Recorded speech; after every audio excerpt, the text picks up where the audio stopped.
Selamat, selamat Malam. malam, sahabat semua. Kita bertemu lagi di acara kelas belajar online kesehatan Malam. holistik. Selamat datang yang baru datang semuanya, yang sudah sering bergabung di kelas Rabu malam atau Kamis malam. Tentu sudah tidak asing lagi ya. Hari ini kita akan membicarakan tentang satu topik yang menarik, yaitu tujuan Tuhan vs tujuan hidup kita, gitu kan. Jadi selama ini kita seringkali nih, banyak orang nih ya di muka bumi ini. Bentar dulu, saya mau lihat, saya mau nyapa dulu sahabat-sahabat yang hadir. Ada Bu Catherine. Selamat datang Pak Herwiratno di sini. Ini nanti salah satu sahabat kita juga, sahabat bisa berkenalan dengan beliau. Ini saya terhormat sekali beliau mau hadir di dalam eh, kelas Zoom kita malam ini. Pak Herwiratno. Selamat malam. Terima kasih undangannya. Iya. Selamat malam. Oke, tolong dijadikan host juga Pak Wiratnonya biar Waduh. sahabat-sahabat mengerti, mengenal nih beliau ini. Saya perkenalkan, saya ajak ke Zoom ini karena saya sangat ngefans sama buku-bukunya gitu, inspiring banget sahabat. Kalau nanti Iya, eh, nanti bisa ditunjukkan ya Pak buku-buku Bapak kayak gitu ya. oke. Semoga ya. Itu aduh keren banget itu, bener-bener saya sampai Hmm. nggak bisa tidur, bukunya tebel-tebel tuh saya baca semua itu, luar biasa itu, membuat mind glowing banget gitu Pak. Terima kasih banyak, saya banyak belajar dari buku Bapak gitu. Saya baca Sama-sama. sejak berapa tahun yang lalu ya, masih di Mataram saya Pak. Sekarang saya di Bandung, ini sekarang lagi ngezoomnya di Tangerang. Sahabat semua nanti bisa, kita bisa belajar banyak dari Pak Heri Ratno. Oke, banyak sahabat-sahabat holistik juga di sini gitu Pak Heri Ratno. Jadi eh, saya ngebina grup kesehatan holistik holistik Pak, ceritanya kayak gitu. Jadi bukan sebagai guru tapi sebagai sahabat yang membantu sahabat-sahabat ini untuk bertumbuh secara holistik gitu. Nah, salah satunya adalah secara spiritual. Kita juga apa, kita tidak akan lengkap bicara holistik tanpa masuk ke ranah spiritual. Nanti Pak Heriwratno juga apa, menjelaskan lebih lanjut ke situ. Kenapa saya memilih tema malam ini adalah tujuan Tuhan versus tujuan kita? Itu adalah karena beberapa minggu ini entah apa yang terjadi gitu. Jadi kayak di pasien-pasien saya tuh punya tema gitu loh sahabat. Pak Herwiratno. Saya panggil Pak Mhm. Her atau Pak Ratno Boleh, ya? Pak Raja. Pak Her ya. Ya. Jadi kayak kayak bertema gitu loh. Nah, ada bulan-bulan itu isinya LGBT, semua anak-anak LGBT. Ada bulan-bulan tuh yang isinya anak-anak bipolar gitu. Nanti ada bulan-bulan yang isinya, minggu-minggu tuh yang isinya perselingkuhan terus yang dikhianati kayak gitu kan. Terus, nah minggu-minggu ini saya banyak mendapati orang yang lagi bingung sama hidupnya Pak. Gitu loh. Jadi bingung dalam hidupnya itu dalam artian, kenapa ya Bu ya? Saya ini udah berusaha, udah sekuat tenaga, segala daya saya keluarkan, upaya kok saya nggak sukses-sukses gitu. Kayaknya kalaupun kerja tuh cuman mentok di situ-situ aja gitu. Kalaupun apa namanya, pindah dari satu pekerjaan ke pekerjaan lain, hanya ya paling cuma dapat UMR sedikit di atas kayak gitu. Kalaupun berusaha secara ini gitu, bukan bekerja, yang ada bolak-balik rugi, bolak-balik akhirnya meninggalkan hutang seperti itu gitu. Nah, atau kalau itu bernama PNS gitu ya, karirnya di situ-situ aja, nggak ini, dan dia pun tidak bahagia gitu dengan apa yang dijalani kayak gitu. Dan saya kemudian teringat dengan salah satu penelitian gitu ya yang pernah saya baca bahwa eh 80 ini dari Harvard ya. Salah satu jurnal itu mengatakan begini, 88% orang di muka bumi ini lagi tidak bahagia. Kenapa tidak bahagia? Karena sedang menjalani hidup yang tidak sesuai dengan keinginannya. Jadi kayak bangun pagi itu rasanya males banget gitu. Nanti kalau hari yang paling membahagiakan tuh apa? Jumat sore, karena mau libur 2 hari gitu kan. Kalau sudah seperti itu berarti patut dipertanyakan, kasihan banget nih hidup Anda, atau yang 88% orang tidak bahagia tadi itu, kasihan banget gitu. Hidup it's too short terus dipakai sebagian besar menderita. Ketika orang menderita dengan sakit ini, sama, share, belum, nggak tuh yakin. Jadi apa? Ketika orang ini tidak bahagia dengan kehidupannya hari ini, udah pasti tuh hormon stres akan hadir dalam hidup dirinya secara fisikally gitu kan. Yang ada adalah dia pasti akan menjadi sakit secara fisik. Yang entah itu diabetes lah, entah itu hipertensi lah, entah itu asam urat, asam lambung yang paling banyak dan ujung-ujungnya akan menjadi tumor, cancer seperti itu. Itu yang membuat karena apa? Pangkalnya adalah tadi tidak bahagia tadi gitu kan. Nah, orang-orang yang tidak bahagia ini tentu juga akan mempengaruhi relasinya dengan orang-orang sekelilingnya. Ya nggak? Pulang kantor bukannya happy-happy sama anak, sama istri atau sama suami. Yang ada adalah marah-marah, anak nggak salah, ribut sedikit. Papa capek tahu. Kalau nggak gitu, Mama capek tahu. Seperti itu gitu. Kalau anaknya boleh protes gitu kan, ya kan aku udah ditinggalin seharian, pengen banget datang-datang, pengen main sama papa sama mama. Kok marah-marah sih gitu kan? Anak kalau boleh protes kan ngomongnya gitu kan. Artinya karena apa?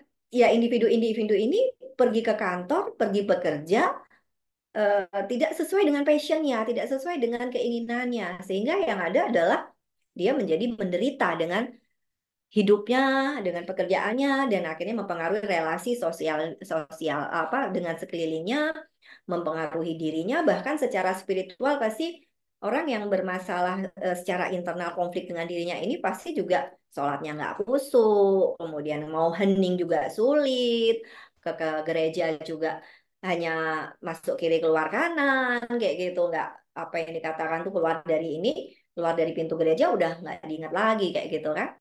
Nah, banyak orang seperti itu hari ini gitu kan. Jadi kasihan banget. Klinik-klinik, rumah sakit bertambah banyak, bertambah apa? Bertambah canggih-canggih, teknologi kedokteran bertambah-tambah luar biasa, tapi tidak membuat orang menjadi semakin sehat.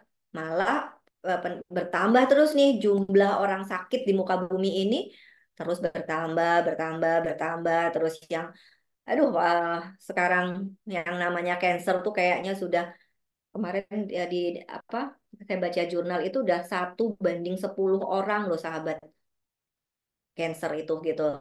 Saya baca di mana ya itu salah satu ini apa penelitian menunjukkan bahwa ya kebetulan aja kali ya yang disampling gitu kan orang-orang yang nggak sehat gitu. Jadi udah 1 banding 10 tuh cancer itu. Jadi betapa kehidupan kita semakin maju, semakin nyaman, tapi yang ada adalah justru kita membuat semakin sakit tadi. Nah, itu yang kita harus bertanya lagi gitu kan. Sebenarnya Tuhan tuh nyiptain kita buat apa sih gitu kan. Nanti sahabat kita bisa dialog sama Pak Her juga gitu. Beliau banyak banyak bahkan beliau banyak berdiskusi dengan para para para sesepuh kita yang sudah meninggal gitu. Seperti itu gitu kan luar biasanya beliau ini gitu. Tapi jangan dibilang dia tim huka-huka ya, sahabat semua ya. Jangan nanti terus rumah saya penuh hantu Pak, belum ini gitu. Panggil Pak ini dia bukan pawang pawang hantu yang kayak pawang ular loh sahabat. Cuman kita apa saya belajar dari beliau tuh dari bukunya itu bahwa alam itu ada dan betapa ketika kita tidak bahagia hari ini sahabat, maka yang ada adalah kita apa namanya perjalanan kita selanjutnya itu juga tidak indah gitu loh. Jadi kalau kita renungkan nih, Tuhan ini nyiptain kita untuk apa sih?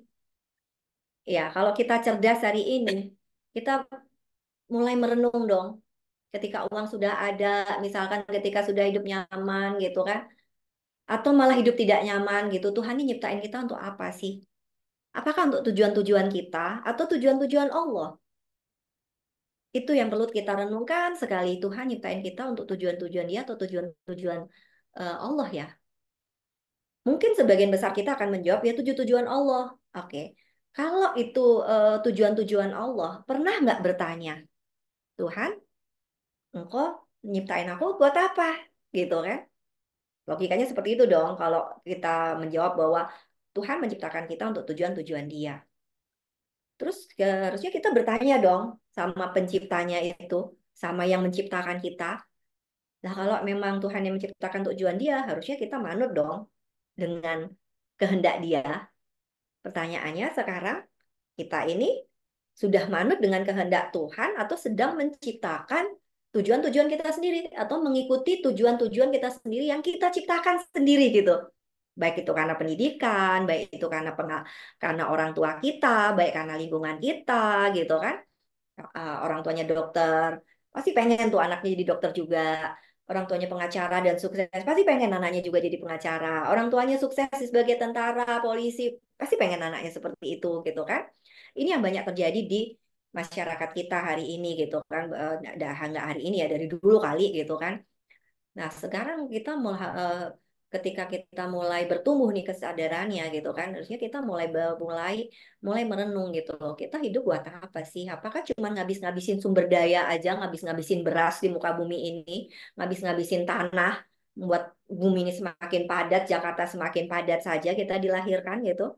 Makanya nggak heran sahabat, banyak anak sekarang tuh bingung sama dirinya.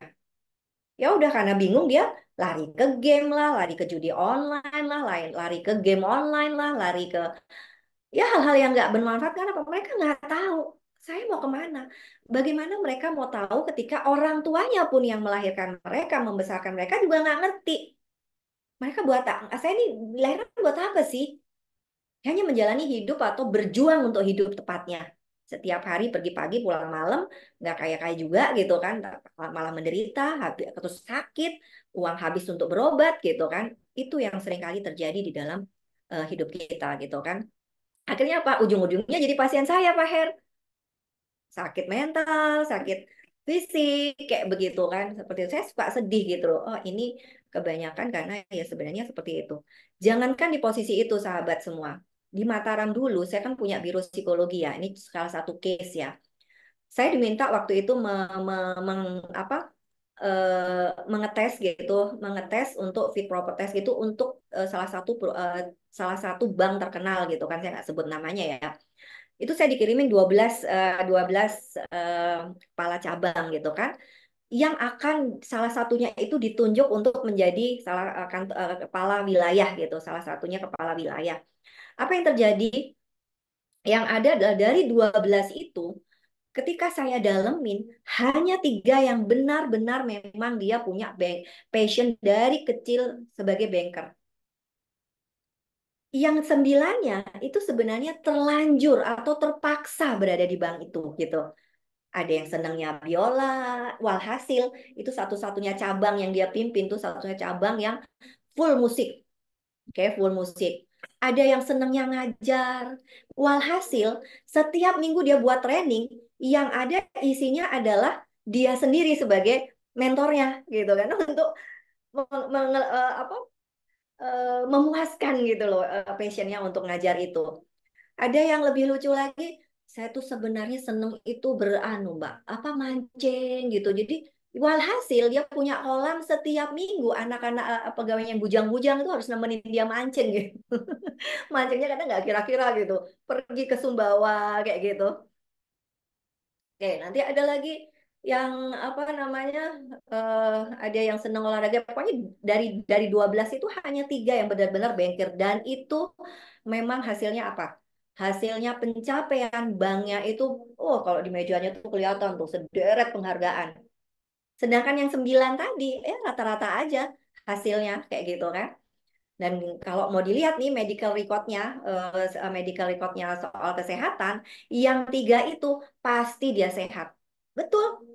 Yang ada yang 3 ini sehat, yang 9 itu pernah kena stroke lah, yang hipertensi lah, yang pernah apa namanya, yang pokoknya minum obat psikiatri, pokoknya nggak sehat lah yang 9 itu gitu. Nah, situ menunjukkan bahwa benar gitu loh bahwa Allah itu ketika menciptakan seorang manusia untuk tujuan-tujuan dia, dia mengkaruniai 2 hal penting pada diri orang itu. Konsekuen nih Allah nih ceritanya.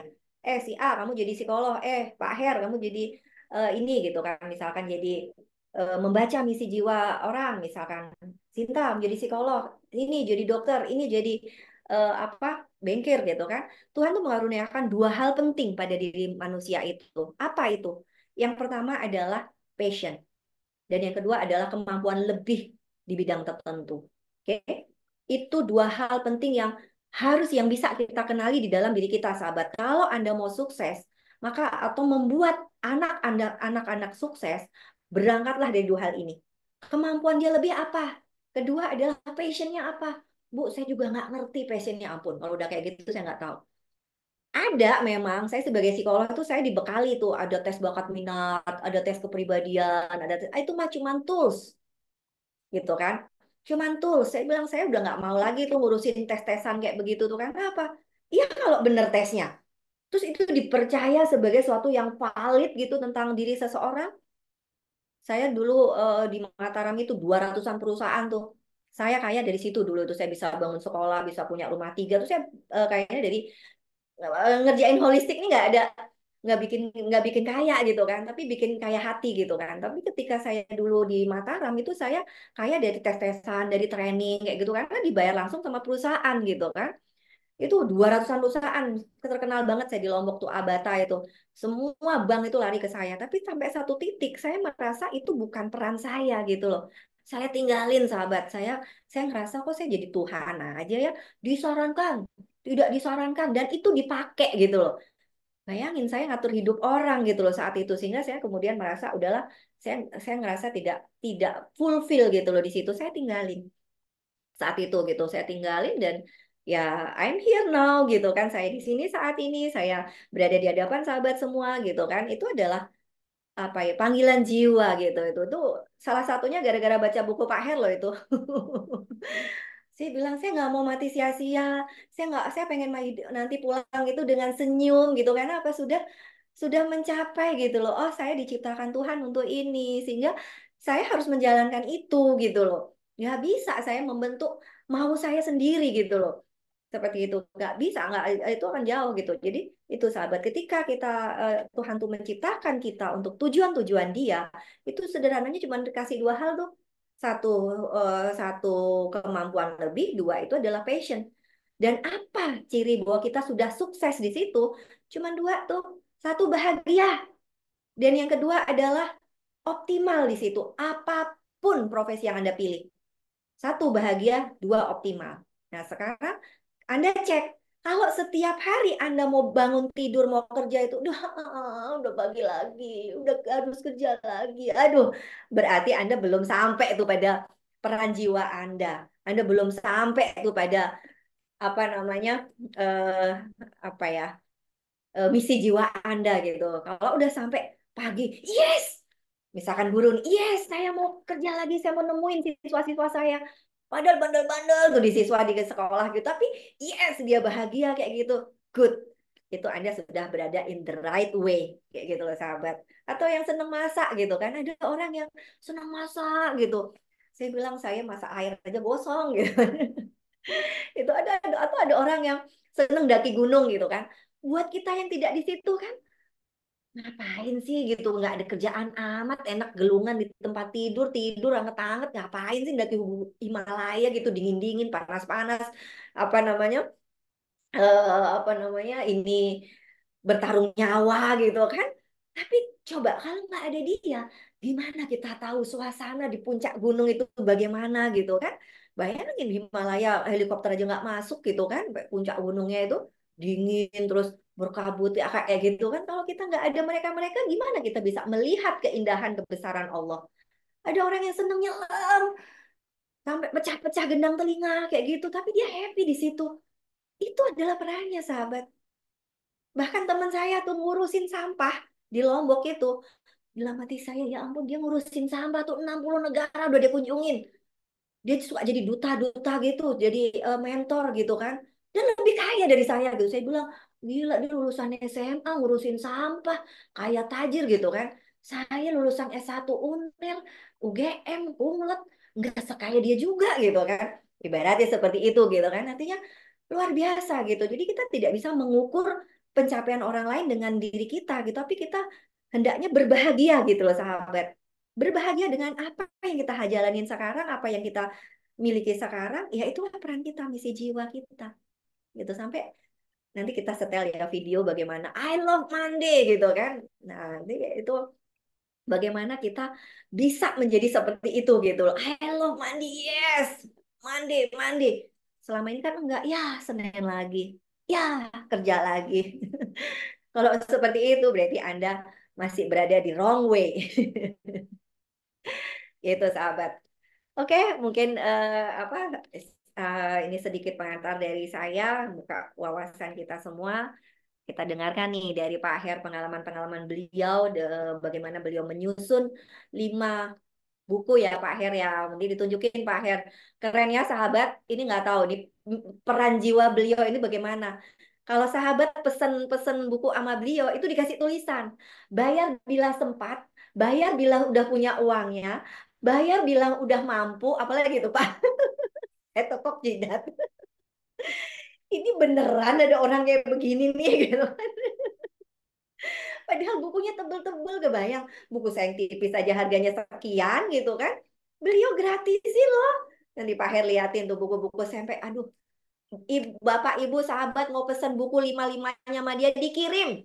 Bahkan sebelum menunjukkan bukti transfer. Coba kerennya beliau nih. Saya bilang, Pak, apa rahasianya? Saya pengen bisa seperti itu gitu. Bener-bener bayar bila sempat, bayar. Ada orang jualan kayak gitu, sahabat. Itu hebatnya Pak Her tuh. Salut, Pak. Luar biasa buku Bapak inspiring banget. Salah satu yang membuat saya mengambil keputusan-keputusan penting dalam hidup saya itu gara-gara buku Bapak. Jadi walaupun kita baru berkenalan sekarang, Pak, saya udah suhu. Terima kasih suhu gitu. Gitu Pak Herwi. Herwi. Her, silakan Pak Her berbagi ke sahabat-sahabat semua. Duh, saya pikir itu satu hal. Saya tadi bertanya-tanya dan diingatkan oleh teman.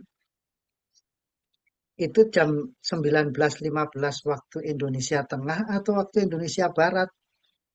Karena setahu saya melihat alamat pengiriman terakhir itu Mataram, NTB.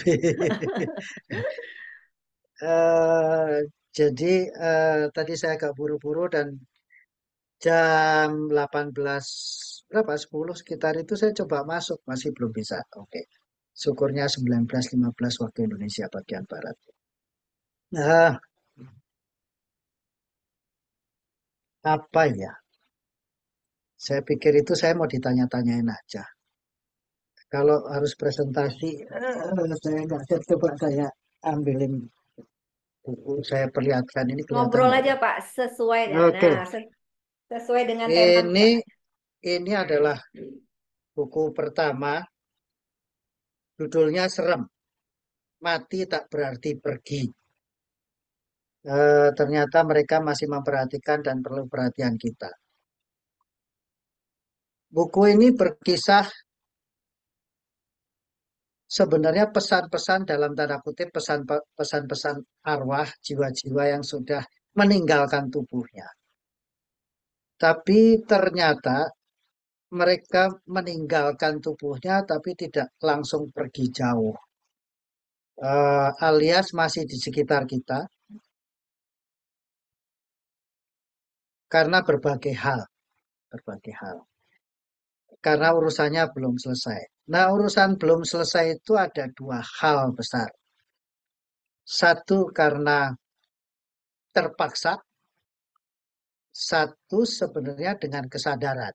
Satu dengan kesadaran. Terpaksa biasanya urusannya dengan kemelekatan. Apa itu kemelekatan? Akibat terlalu cinta atau terlalu benci akan seseorang atau sesuatu. Eh, Misalnya Anda cinta pada seseorang dalam tanda kutip berlebihan, maka yang terjadi biasanya ini akan orang ini akan susah meninggal kalau orangnya masih di sekitar situ. Eh, Kira-kira minggu lalu ada saya seorang teman di Jawa Timur yang sedang pergi bertugas ke Malaysia. Nah, baru di sana 2 hari dikabari oh, bapaknya meninggal. Kemudian ketika dikabarin Saya dan yang mengabari alias yang eh, putri yang bapaknya meninggal itu bukannya bersedih, bukannya, tapi malah alhamdulillah. Karena si bapak ini menjadi sulit meninggal berkali-kali karena masih ada putrinya yang dicintainya berlebih ada di sekitarnya dan putrinya pun mencintai bapaknya berlebih. Jadi ya susah bagi jiwa yang dalam kemelekatan terlalu cinta begitu untuk kemudian saling meninggalkan. Jadi seperti kalau di bahasa Jawa ditilap nih, ya, diminta anaknya putrinya ke bertugas Malaysia sampai di sana bapaknya masuk ICU dan kemudian meninggal. Ya begitulah caranya. Dan itu kasus itu seperti banyak. Itu akibat terlalu cinta kepada seseorang. Bisa juga terlalu cinta kepada sesuatu.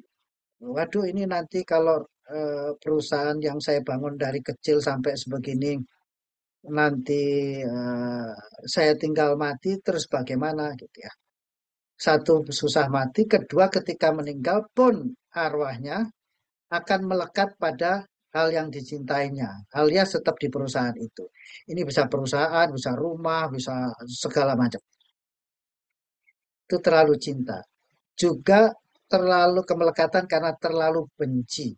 Nah, terlalu benci itu misalnya di buku yang ya di buku 1 dan 2 itu kemelekatan terlalu benci itu eh, bisa terlalu benci dengan cara meninggalnya atau terlalu benci belum menerima pernah mengalami sesuatu. Jangan selalu dibayangkan ini suatu yang besar. Ada seseorang yang kemudian masih melekat di eh, padahal kalau untuk agama tertentu ini sebenarnya termasuk orang yang punya eh, apa ya kelebihan spiritual. Tapi ketika meninggal ternyata arwahnya masih di kamarnya akibat terlalu benci, belum terima tas kesayangannya dicuri pembantunya. Sesimpel itu, sesimpel itu. Nah, itu urusan kemelekatan. Jadi ini yang kemudian seringkali menghambat seseorang eh, meninggal dengan tenang atau setelah meninggal arwahnya masih di sekitar kita. Kalau pakai bahasa film jadi serem. Arwah-arwah gentayangan, roh-roh penasaran, dan segala macam. Tetapi juga ada beberapa jiwa-jiwa yang sudah meninggalkan tubuhnya dengan kesadaran masih ada di sekitar kita untuk meneruskan pelajaran jiwanya. Dan itu wajar saja, wajar saja. Tapi tidak perlu dianggap mereka selalu lebih bijak, selalu lebih hebat, dan segala macam. Karena walaupun mereka anggaplah leluhur kita atau siapapun itu, mereka bersama seseorang, misalnya kita, cucu turunannya, misalnya keluarganya, itu untuk berinteraksi bersama, untuk proses saling belajar jiwa bersama. Ya, kurang lebih begitu. Sampai satu titiknya, ketika pelajaran jiwanya setelah selesai, ya jiwa itu meneruskan perjalanan jiwanya. Banyak kasus di buku yang pertama ini, Mati Tak Berarti Pergi. Eh, eh, di sini ada covernya ada gambar timbangan, tapi tidak ada tali. Itu menggambarkan apa ya? Ada satu kisah di buku itu, seorang hakim tinggi yang kemudian meninggal, kira-kira setahun kemudian mendatangi arwahnya, mendatangi mimpi dengan dalam mimpi mendatangi putrinya 3 kali tidak mau ngomong, tapi kemudian salah satunya mau menyampaikan begini, bahwa beliau sudah tenang, jiwanya sudah tenang. Sementara istrinya yang meninggal 3 tahun sebelumnya malah belum tenang. Jadi diminta untuk lebih mendoakan ke ibunya. Nah, itu pertanyaan besar bagi kita. Kenapa seorang bapak yang dosanya jauh lebih besar, menurut kita manusia sekitarnya lebih banyak, lebih berat dan segala macam, sebagai seorang lawyer, pengacara, hakim dan segala macam itu jiwanya lebih tenang duluan. Dan beliau menjelaskan dengan tetap bahasa hukum. Jadi menurutnya begini,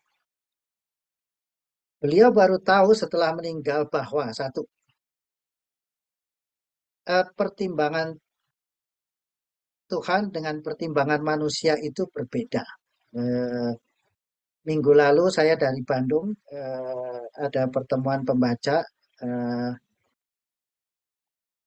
saya membawakan judul Peri Ketuhanan seringkali tidak berperi kemanusiaan. Ya, kurang lebih itu. Nah, ini juga di menurut Bapak Hakim Tinggi ini setelah meninggal beliau mengatakan yang sama. Ternyata KUHP, Kitab Undang-Undang Hukum Pidananya manusia dan Tuhan, pasal-pasalnya berbeda. Yang menurut manusia ini dosa salah, belum tentu menurut Tuhan dan sebaliknya. Yang menurut timbangan manusia ini dosa berat, kesalahan berat, belum tentu menurut Tuhan. Yang ternyata kalkulator buat menghitung banyaknya dosa pun berbeda. Yang menurut manusia itu dosanya banyak, belum tentu menurut hitungan Tuhan dan sebaliknya. Plus bahwa penyadaran dan pertobatan itu juga mempengaruhi semuanya. Eh, dari situ menyadarkan saya untuk kemudian tidak mudah menilai, menghakimi, apalagi menghukumi, gitu ya, menghukumi sesama kita manusia. Nah, dengan itu saja udah meringankan beban kita luar biasa banyak, terutama beban ini ya, beban beban mental, beban psikis, psikologis. Ini Bu Sinta lebih bisa menjelaskan. Hmm, ya itu kurang lebih itu. Buku yang kedua, Hidup Tidak Lenyap Hanya Berubah.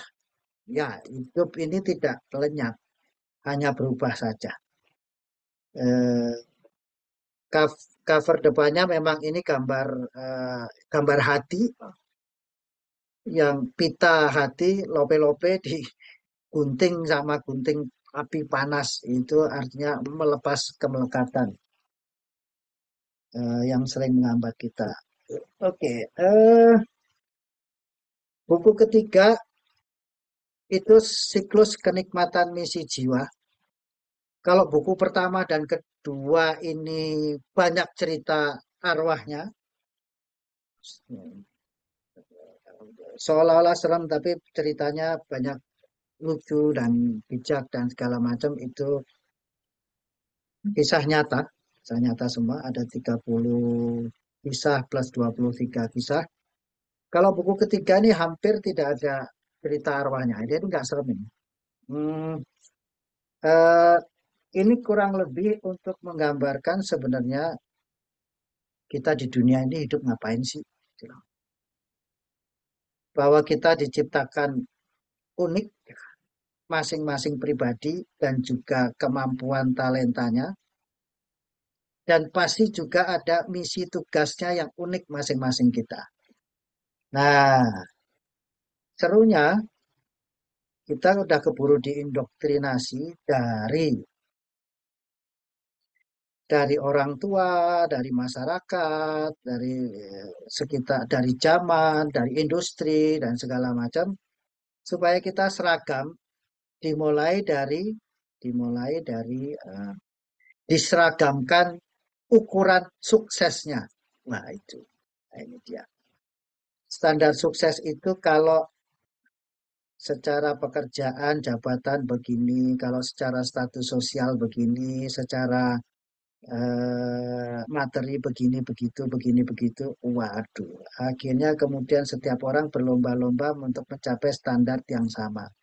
Yang akhirnya dalam tanda kutip malah menjauhi misinya asli pribadinya dan itu menjadi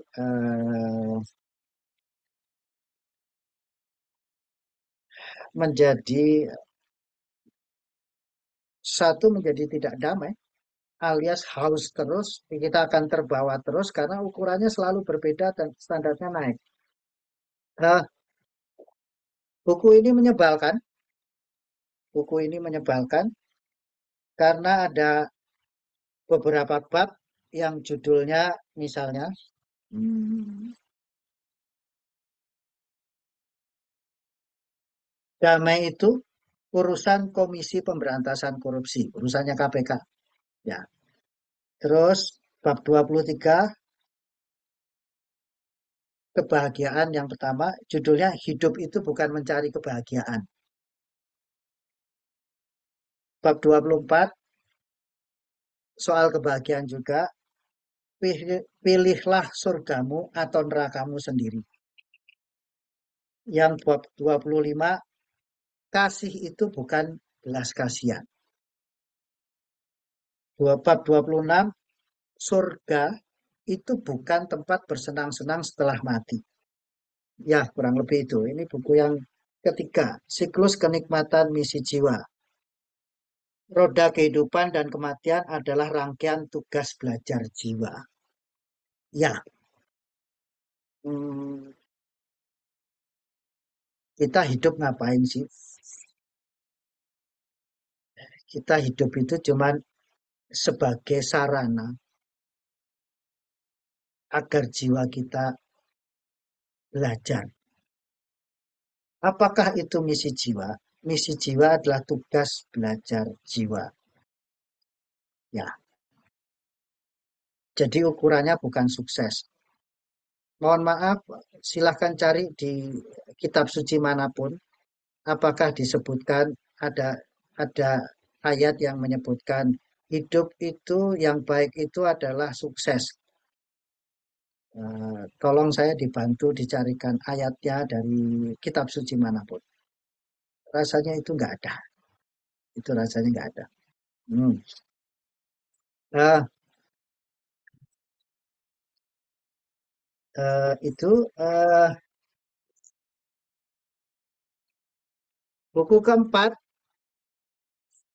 judulnya Perjanjian Misi Antar Jiwa. Perjanjian Misi Antar Jiwa. Judul kecilnya kehidupan adalah sarana saling belajar dan kerjasama antar jiwa. Ya, bagaimana kita belajar mengembangkan jiwa kita? Salah satu caranya adalah dengan berinteraksi dengan sesama kita, sesama makhluk, terutama manusia. Dengan interaksi itu, maka jiwa kita menjadi saling belajar. Ya, saling belajar, saling membantu, saling bekerja sama sampai satu titik saling mengantarkan.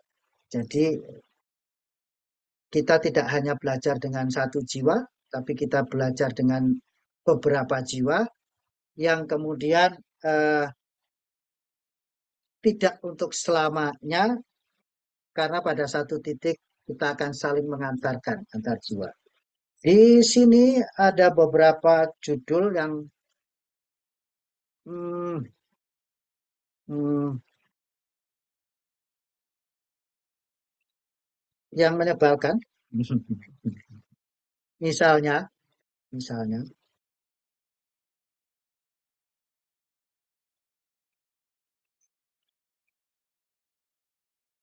bab 11 tidak ada orang tua yang ideal. Nah ini seringkali orang tua ideal itu kemudian syaratnya begini begitu begini begitu. Tidak ada. Setiap orang tua punya pelajaran jiwanya masing-masing, setiap anak punya pelajaran uniknya masing-masing, interaksinya pun menjadi unik di antara mereka. Jadi sebenarnya tidak ada orang tua yang ideal. Bab 12. Apakah keluarga harus rukun? Tidak, tidak. Karena dalam keluarga itu ada bab 13 adalah pelajaran kolektif dalam keluarga. Nah, itu salah satunya. Terus, apakah kemudian orang tua yang usianya lebih banyak itu kemudian memang kemudian otomatis jiwanya lebih dewasa? Tidak. Jadi di sini misalnya ada bab 15 ditulis bab judul babnya anakku adalah guruku ya. Bab 16 ini mohon maaf kepada para suami. Dalam kasus ini bab 16 judulnya suamiku adalah muridku. Dalam kurung sampaikan saja pesannya tanpa ego dan harapan. Ya, oke. Di situ juga ada soal soul meeting room di bab, bab, bab terakhir, bab 31, itu soal bagaimana kita berbicara tidak harus face to face interaksi personal antara orang per orang kalau memang belum waktunya. Jadi malah kalau kita berbicara kan biasanya nih oh, pribadi dengan pribadi yang kemudian ada persepsi dengan persepsi, kepentingan dengan kepentingan, harga diri, akhirnya emosi dengan emosi, akhirnya bukannya interaksi yang baik, tapi kemudian malah berantem, berkonflik, dan segala macam. Nah, di bab buku yang eh, buku keempat, Perjanjian Misi Antar Jiwa, bab terakhir, bab 31 itu ada metode perundingan antar jiwa. Jadi untuk sementara kita tidak perlu berbicara face to face, tapi juga dari jiwa ke jiwa dulu sampai semoga suatu saat ketemu menjadi jauh lebih gampang ngomongnya. Tapi ini juga bisa untuk dalam tanda kutip mengatur eh, sekian banyak jiwa untuk bekerja sama untuk berbagai urusan sekaligus. Oke, buku kelima Misi Jiwa Merdeka yang hidup berdaulat dan berkarya dengan kesadaran kecukupan diri. Ya, judul kecilnya. Ya, bila kita melakukan misi kita, maka jiwa kita menjadi merdeka dan hidup kita berdaulat. Tidak cuma berdaulat, harus berkarya, tapi dengan kesadaran untuk kecukupan diri. Hmm, eh, di sini ada beberapa bab. Eh, eh, salah satunya, hmm, ini mungkin Anda akan segera setuju. Pencerahan dari Kiai Baturaden, bab 29. Kalau berbuat dosa lagi, ya bertobat aja lagi. Gitu. Menyenangkan. Terus, jangan menghina Tuhan, bersukacita dan berkaryalah. Gitu. Bab 31, doa yang tepat itu yang hafal aja dan pas lagi niat. Nah, itu salah satunya. Di sini juga dijelaskan soal bulan purnama, plus minusnya waktu bulan purnama untuk merayakan dan membuka apa ya, memulai sesuatu, membuka usaha dan segala macam. Tapi di saat yang sama harus hati-hati karena harus menjaga kesehatan. Gravitasi bulan itu kemudian akan mempengaruhi kesehatan, lebih mudah mempengaruhi kesehatan fisik kita, terutama mereka yang punya darah tinggi, jantung, stroke, dan segala macam akan mudah terpicu, tapi juga lebih mudah pancing emosi untuk konflik, walaupun juga lebih mudah untuk bergembira, dan rayuan yang tidak mempan di bulan bulan mati, bulan sabit akan lebih mudah terlaksana kalau kemudian terkabul kalau kemudian di bulan purnama. Nah, itu salah satu bab di sini. Ya, buku terakhir adalah buku keenam.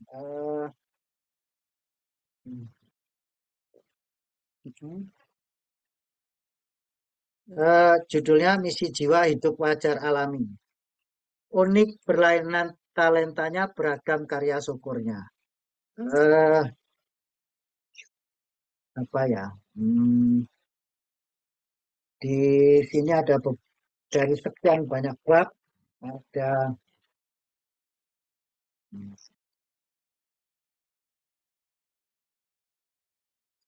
ini buku-buku ini hanya kisah-kisah cerita-cerita nyata dari pengalaman berbagai orang. Eh,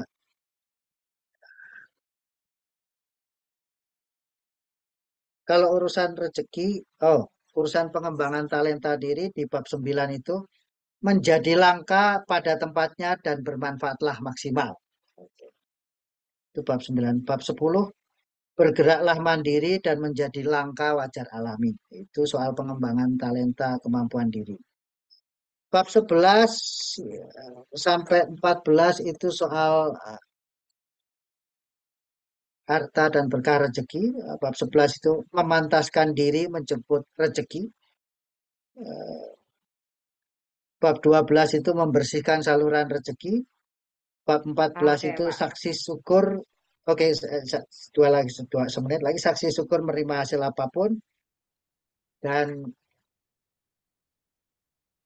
14 lenyapnya harta haram dan tidak ikut mengorbankan nyawa.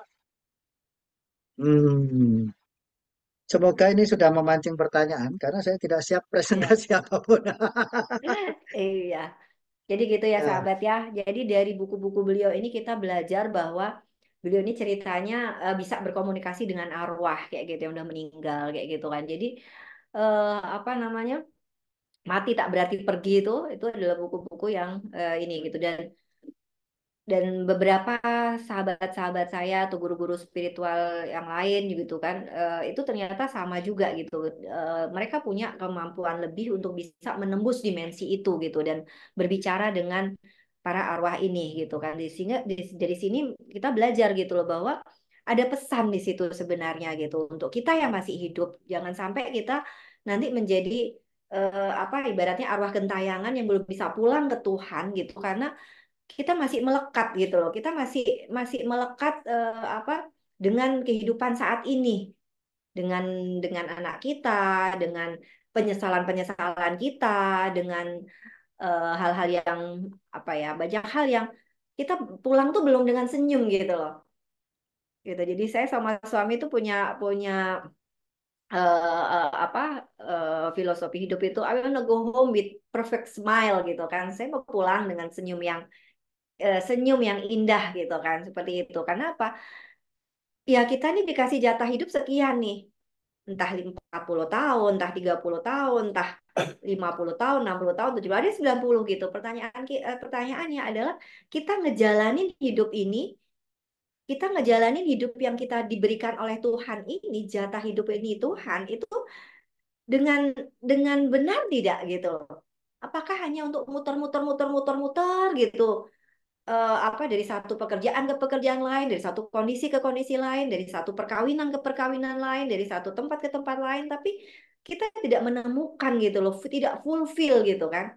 Saya yakin kalau Anda sudah benar-benar bisa menjalankan peran Tuhan nih ke dalam di dalam diri kita gitu kan, maka kita pasti menjalani hidup ini dengan fulfill, dengan penuh energi, dengan penuh semangat, dengan penuh kegembiraan, dengan penuh kebahagiaan gitu kan.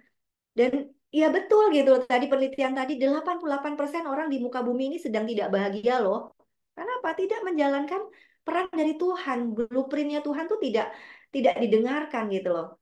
Tapi malah menjalankan mau-mau kita sendiri gitu. Akhirnya apa ya? Meninggalnya nanti jadi apa? Nggak happy gitu. Udah di dunia juga nggak happy gitu kan. Meninggal juga jadi arwah yang tidak happy. Tidak bisa pulang sempurna kepada Tuhan. Kalau di dalam Islam orang meninggal, innalillahi wa inna ilaihi rojiun. Artinya semua datang dari Allah, kembali kepada Allah. Apanya kembali? Ruhnya, jiwanya, ya kan? Tapi ketika jiwanya ini masih melekat dengan bumi, dengan apa kehidupan ini, maka ya dia tidak bisa pulang sempurna kepada Tuhan gitu loh. Itu yang patut kita renungkan gitu loh hari ini sahabat supaya jangan sampai kita terus berlanjut hidup-hidup. Bayangin ada pasien saya 62 tahun 65 tahun gitu kan, bahkan 70 tahun ada di ruang praktek saya dan berteriak, saya nggak kenal diri saya Mbak Sinta. Saya nggak tahu bagaimana menjalani hidup ini gitu kan. Bayangin udah 70 tahun hidup loh sahabat, udah 60 tahun hidup loh sahabat. Saya bilang kasihan kan. Jangan sampai sahabat-sahabat di sini juga seperti itu gitu lah. Akhirnya pulang tidak pulang dengan happy gitu kan. Apa ya tadi? 70 tahun hidup tidak tahu arah hidup. Tidak tahu kita ini diciptakan untuk apa dan harusnya berpulang dengan bagaimana. I wanna go home with perfect smile kayak gitu kan, senyum gitu sahabat. Nah, sehingga tidak ada cara lain yang perlu kita lakukan adalah satu-satunya cara adalah bertanya kepada Tuhan. Bertanya ke Tuhan. Tuhannya ada di mana? Ya tentu saja di dalam diri kita hari ini. Tidak mencari ke psikolog bertanya, tidak mencari ke apa namanya? Ke guru-guru spiritual gitu kan. Atau apa ya? Sekarang kan banyak ya orang menawarkan baca data karma, baca ini gitu kan seperti itu gitu yang taruhlah yang apa ya kita meletakkan hidup kita itu pada orang lain gitu loh. Padahal harusnya yang tahu tentang diri Anda ya diri Anda sendiri gitu loh. Jangan bertanya ke orang dong. Anda harusnya bertanya pada diri Anda sendiri di mana di situ ada Tuhan gitu loh. Bu, gimana nanyanya? Udah nanya Bu, tapi nggak dijawab. Hello. Tidak dijawab artinya apa? Karena Anda masih ribut dengan pikiran-pikiran Anda sendiri. Anda masih ribut dengan kehendak dan keinginan Anda sendiri. Yakin sahabat, ketika Anda sampai pada tujuan-tujuan Tuhan dan Anda menjalankan itu, the calling God itu gitu kan, apa namanya? Panggilan jiwa itu, Anda pasti dipelihara sahabat. Dipelihara. Dan namanya dipelihara, pasti Anda bahagia di situ. Nggak perlu khawatir, nggak perlu cemas akan hidup ini.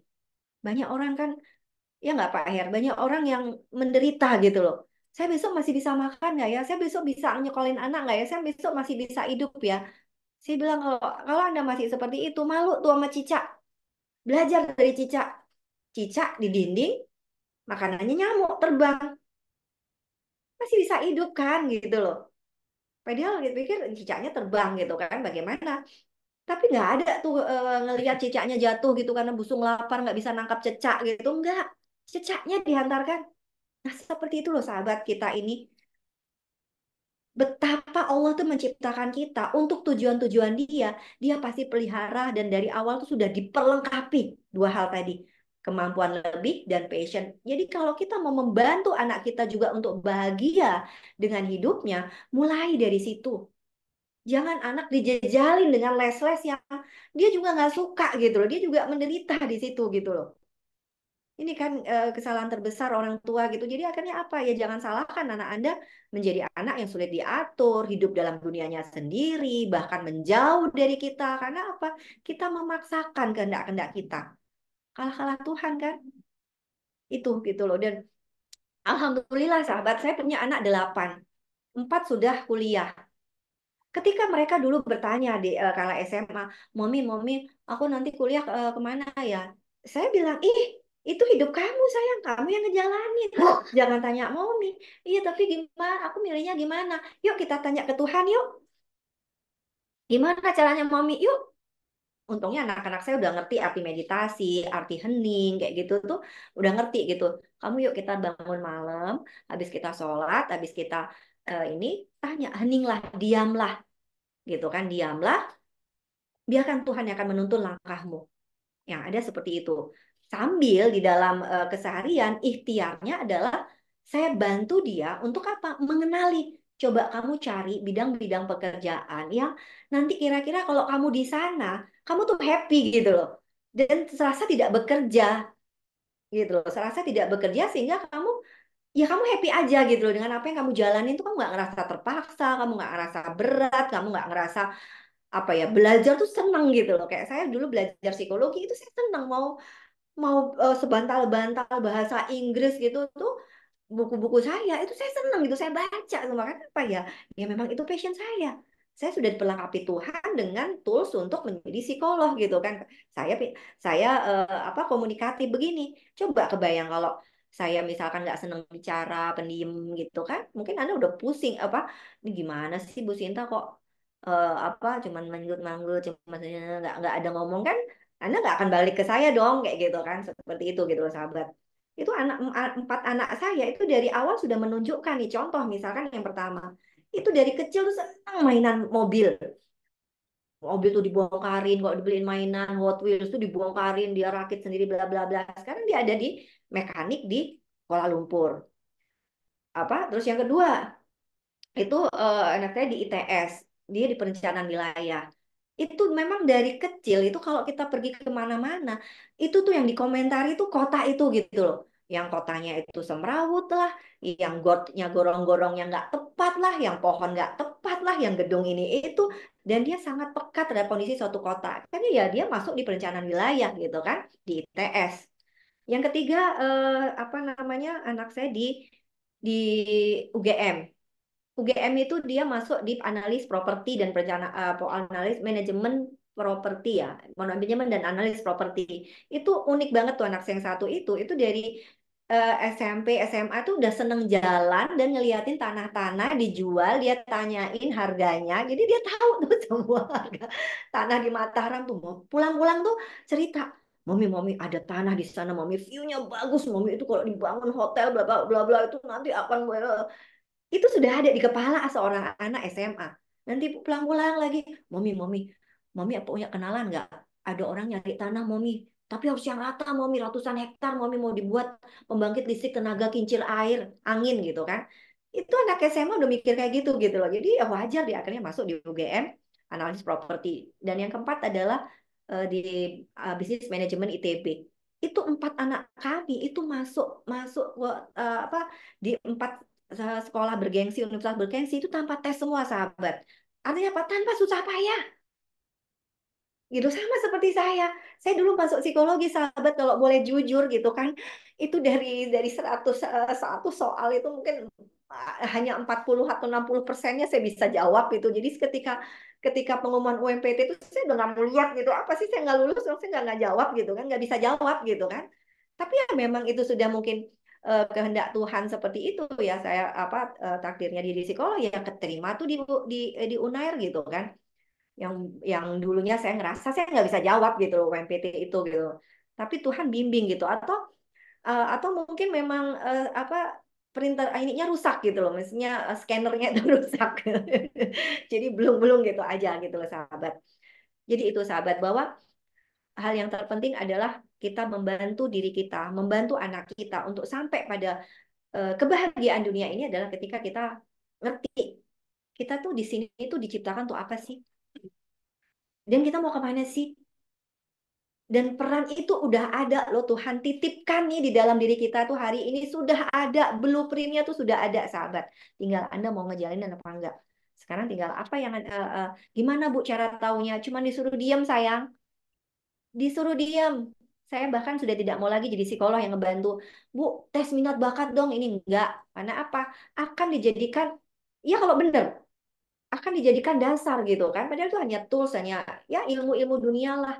Tapi sebenarnya ketika kita punya kemampuan untuk apa bisa sampai dalam kondisi hening, kita bicara sama diri kita, di situ ada Allah, di situ ada Tuhan. Tuhan mau bicara asli loh pada diri Anda. Anda tuh sebenarnya diciptakan Tuhan tuh apa? Bukan untuk apa-apa sayang, untuk kehendak Dia, untuk menyenangkan Dia. Man arofa nafsahu fakot arofa robahu. Barang siapa mengenal dirinya, maka dia akan mengenal Tuhannya. Gitu loh sayang. Jadi bagaimana kita mengenal Tuhan itu adalah dimulai dari diri kita. Dan itulah kita capek hening kayak gitu. Itulah makanya kenapa ada kelas coaching online holistik itu saya cuma membantu sahabat untuk diam hening sampai pada kesadaran diri, kesadaran Tuhan di dalam diri. Nggak cukup itu, yuk duduk bareng-bareng kita ada camp. Alhamdulillah kita sudah dimampukan apa namanya untuk bisa memiliki villa 15 kamar tuh di Ciater, Villa Ciater. Kapan-kapan Pak Her saya undang ya Pak ya, kita buat program di situ gitu kan. Itu tempatnya enak, sahabat. Itu di belakangnya ada sungai kayak gitu. Saya namakan rumah semesta, Pak Her. Saya bicara rumah semesta. Saya tulis rumah semesta karena rumah semesta. Saya rumah saya di Mataram, Pak Her. Di Cimahi ini saya masih ngontrak, Pak Her. Saya masih ngontrak yang saya nggak pikirin tuh rumah saya kayak gimana, tapi saya pikirin tuh villa untuk banyak orang, sahabat-sahabat semua. Buat sahabat semua kayak gitu nanti kita berproses bareng-bareng di situ gitu kan. Saya bukan guru ya, tapi posisikan saya sebagai seorang sahabat yang yuk kita berproses bareng-bareng, kita bertumbuh bareng-bareng supaya Tuhan tuh tersenyum telah menciptakan kita. Nggak merasa kecewa. Aduh, kecewa banget aku ciptakan engkau gitu kan. Kok nggak ngerti gitu kan. Kita pengen berharap kita pulang dengan perfect smile. Tuhan tersenyum juga bahwa dia tidak sia-sia menciptakan kita. Gitu, sahabat. Oke, masih ada waktu boleh bertanya ke saya atau ke Pak Her. Silakan, saya hargai yang angkat tangan, raise hand. Baru nanti kalau nggak ada baru kita baca yang di meeting chat.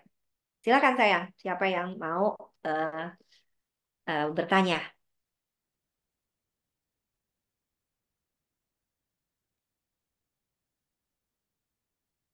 Oke, nih ada pertanyaan menarik nih. Pak Her dulu nih pertanyaan. Pak Her, adakah arwah mempunyai batasan usia atau arwah tersebut selalu ada tanpa batasan waktu? Bila arwah tersebut akan selalu ada, bagaimana arwah-arwah itu bisa berkomunikasi dengan arwah manusia prasejarah dahulu gitu kan? Wah, ini suruh belajar sejarah nih. Silakan Pak Her.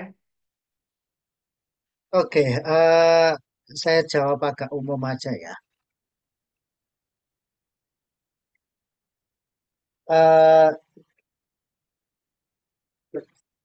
Pasti Anda pernah mendengar dan di buku yang ini juga ada beberapa yang ngomong bahwa ukuran dimensi ruang dan waktu antara alam kita dengan dimensi lain, termasuk dimensi para arwah itu berbeda.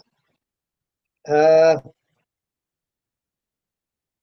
yang mereka di sana menurut kita sudah puluhan tahun atau bahkan ratusan tahun, rasanya di sana itu belum. Ya. Ilustrasi aja, ilustrasi. Eh, ada satu anak remaja gembala ternak naik bukit sampai di atas bukit ternyata dia lagi lihat dua orang kakek-kakek eh, di bawah pohon besar lagi main catur. Kemudian anak remaja itu yang sambil mengembala sambil melihat kedua kakek itu nonton menuangkan teh dan segala macam. Ketika kemudian sore dia pulang balik ke desanya di bawah bukit dan ternyata sampai di sana sudah berubah semua. Sudah berubah semua. Anak-anak remaja sebayanya sudah dewasa, bahkan beberapa orang tua sudah meninggal. Rupanya dia tidak sadar bahwa kemudian yang ditemuin dua orang di atas bukit itu adalah ya dalam tanda kutip mungkin sebutannya semacam dewa, semacam uh, makhluk dari dimensi lain. Dia masuk ke dimensi lain yang sesiangan di sana itu sama dengan beberapa tahun di dunia dimensi dunia kita manusia. Eh, jadi yang kita temuin dalam tanda kutip jiwa-jiwa yang kita temuin dari dimensi lain itu bisa dari beragam bisa dimensi waktunya bisa menurut kita bisa puluhan tahun ratusan tahun plus tidak perlu iseng mencoba aduh aku pengen tahu sejarah Majapahit kayak apa sejarah Sriwijaya kayak apa dan segala macam kita cukup berniat misalnya ya menemui jiwa-jiwa yang ada urusannya aja dengan kita. Tidak perlu sok kreatif. Aku mau menemui Bung Karno, aku mau menemui Gajah Mada, aku mau menemui eh, siapa segala macam itu. Ya, kecuali memang bertemu. Ya. Eh, jadi tidak perlu bernafsu seperti itu. Ya, Eh, ya ini adalah dunia batin. Maka kita melihat dengan mata batin, mendengar dengan telinga batin, dan berbicara dengan bahasa batin. Oke. Jadi kalau Anda bertanya misalnya kedengarannya seperti apa, ya kedengarannya seperti di telinga kita, lewat telinga batin kita. Seolah-olah seperti semacam, kadang-kadang seperti kita punya inspirasi, ide, dan segala macam. Tapi kan salah satu yang membedakannya, salah satunya ini bukan aku nih. Bahasanya bukan aku. Istilahnya bukan ya bukan yang biasa saya gunakan. Nah, itu kemungkinan dari luar. Terus tidak perlu terlalu takut. Aduh, ini jangan-jangan jin, ini setan dan segala macam. Begitu Anda takut, ya sudahlah. Itu pertahanan Anda jebol. Tidak perlu takut begitu karena begini, Tuhan ada di mana-mana. Tuhan ada di mana-mana. Itu baru separuh. Dan di mana-mana dalam Tuhan. Jadi Tuhan ada di setiap makhluk, setiap benda, setiap zat, setiap makhluk, setiap zat berada dalam Tuhan. Artinya mau itu diri kita dan makhluk apapun di luar dimensi sana, Tuhan ada berada di sana dan itu berada dalam lindungan Tuhan. Kita sama-sama berada dalam Tuhan, jadi kita setara. Nggak perlu terlalu takut dan segala macam. Ya berkomunikasi, berkomunikasi saja. Nah, dan seperlunya saja, seperlunya saja. Nah, saya menjawab kayak ini Bu Sinta. Iya, Atau disambung dengan pertanyaan lain mungkin akan jadi itu. iya. Jadi ada Menjelaskan. usianya nggak Pak? Nggak ada ya. Arwah itu punya usia nggak? Nggak ada Enggak kan? ada dan begini. Ini mohon maaf. Saya pernah ditelepon sekarang udah almarhum pembaca saya. Dia bicara begini. Saya baca riwayatnya Mother Teresa, Suster Teresa yang dari India yang karyanya luar biasa itu sekarang udah almarhum. Ketika beliau diwawancara pernah berkata begini, kalau seandainya saya nanti mati diperkenankan Tuhan masuk surga. Dan di surga itu tiap hari ada absen kehadiran penghuni surga. Mungkin saya salah satu jiwa yang sering bolos tidak hadir di surga. Buat apa saya enak-enakan di dalam surga? Kalau sebenarnya jiwa saya masih bisa membantu jiwa-jiwa lain, terutama jiwa-jiwa yang menderita. Itu. Eh, ada juga dalam tanda kutip ya ini hanya sebutan supaya gampang.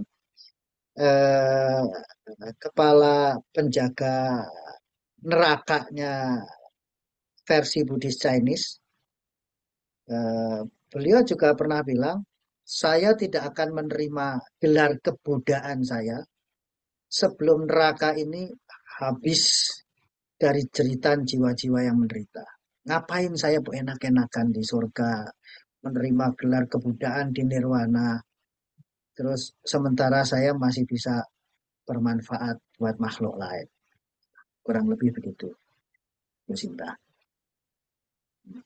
Oke. Ya, seperti itu ya, sahabat ya. Kemudian saya akan jawab tentang kenapa Tuhan tidak menciptakan manusia tanpa dosa, gitu. Ya, jadi sebenarnya kita tuh sebenarnya tuh awal nih kita pahami dulu nih konsep tubuh, mental, jiwa dan spiritual. Tubuh mah cuma wadah gitu kan Pak ya. Pak Her ngerti banget tuh. Tubuh mah cuma wadah gitu loh, sahabat. Isinya awal itu adalah roh Tuhan. Oke. Nah, kemudian apa yang membuat bermasalah itu adalah aspek mental di diri kita. Awalnya tuh semua dikasih dikasih saldo tuh semua kita lahir tuh daging, darah dan Roh Kudus gitu loh. Bahkan dosa-dosa kita masa lalu tuh udah diputihkan lagi tuh ketika lahir ini gitu kan. Cuman ketika kita lahir nih hanyalah Roh Tuhan tuh. Nah, kemudian perjalanan waktu membuat roh Tuhan ini yang tadinya bersih suci tadi itu mulai ketambahan tuh dengan pikiran kita, kesedihan pikiran, mental dan apa mental itu ada pikiran, emosi dan perasaan-perasaan kita. Disitulah ibarat air bening itu. Sini saya. Ibarat apa namanya ini gelas ini botol ini adalah wadahnya. Awalnya bening, terus kemudian ditambahin teh, tambahin kopi, tambahin sirup, ditambahin macam-macam lah. Jadi air yang tadinya bening ini dari Tuhan langsung itu yang bernama jiwa, yang ada adalah ya dia menjadi kotor gitu sehingga tidak bisa pulang sempurna ke Tuhan. Disinilah kemudian dikasih wadah baru lagi gitu kan untuk membersihkan sang jiwa ini sampai waktunya pulang kepada Tuhan. Kira-kira seperti itu gitu kan. Jadi sekarang yang perlu kita bersihkan di dalam hidup kita hari ini adalah tadi aspek mental tadi yang mungkin itu datanya tuh ada di dalam jiwa kita ini. Itu yang perlu kita bersihkan supaya nanti pulangnya sempurna. Innalillahi wa inna ilaihi raji'unnya tuh sempurna. Sampai orang tidak lagi dikasih wadah baru lagi gitu. Gitu. Bapak ditanya nih Pak Her, apakah seorang indigo sehingga paham tentang kejiwaan dan arwah? Ya memang perannya kali ya Pak ya tadi. Gimana Pak? Bapak mulai tahu apa namanya punya kemampuan ini sejak kapan Pak? Sejak usia berapa? Ini loh ya soal hmm, indigo dan segala macam. Saya pernah diundang dalam satu acara apa ya, yang kemudian saya beri judul kalau kamu indigo terus so what gitu loh, gitu ya, gitu ya. Jadi kebanyakan itu, misalnya gini, ada seorang anak kecil umur 5 tahun udah jago bahasa, udah jago main musik, udah jago ini itu dan segala macam. Hmm, itu hanya review, mengulang kembali memori,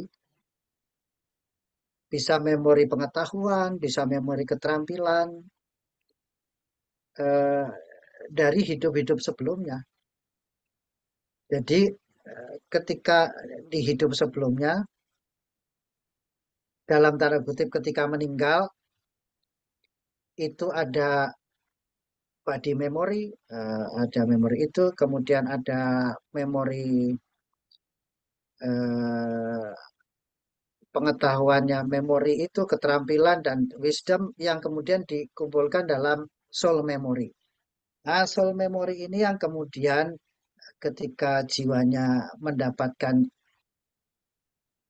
casing tubuh berikutnya untuk melanjutkan sekolah pelajaran jiwanya di tingkatan yang dalam tanda kutip lebih tinggi, bisa lebih tinggi, bisa kelas yang sama, itu diterjemahkan ulang.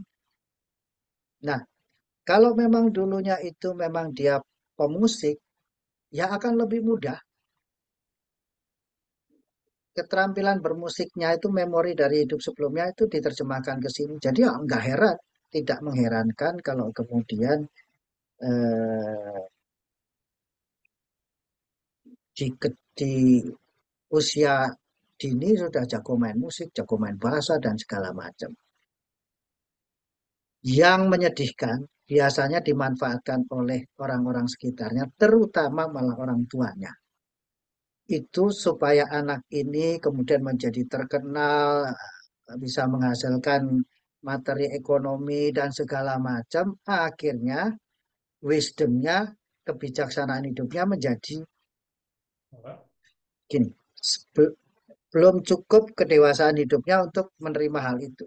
Jadi malah malah akhirnya malah tambah stres, hidupnya malah tidak benar dan segala macamnya.